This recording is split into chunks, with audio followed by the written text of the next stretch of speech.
Like all good storytellers, like all good life coaches, Shakespeare doesn't legislate. He invites us to explore our emotions and judgments. He asks questions. He gives suggestions. He offers possibilities. He coaches. Ultimately, he helps us take control of the plot in our own life. He helps us discover ourself. Shakespeare's century saw the beginning of self-help literature. The 16th century movement known as humanism, with its interest in cultivating the individual, saw the publication of a flurry of books designed to help the individual develop their potential. Like today's self-help books, these manuals focused on a specific aspect of personal life.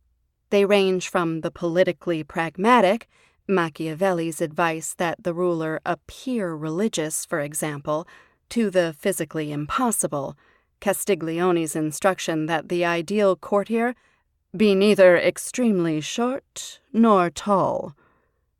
My favorite is the Galateo of Giovanni della Casa, 1503 to 1556, which enjoyed huge popularity in England after its first English translation in 1576.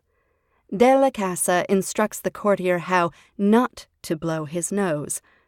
Nor should you, when you have blown your nose, open your handkerchief and gaze into it, as though pearls and rubies must have descended from your brain. The quintessential humanist thinker in Shakespeare is Hamlet.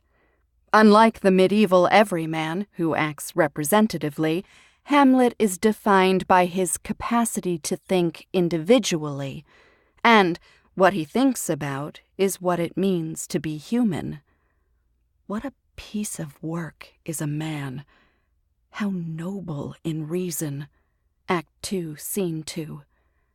He agonizes over the fact that humanity can encompass two such different but related specimens as his father and his uncle. The 16th century thought and wrote about what it means to be human, and how to improve one's behavior and change one's attitudes.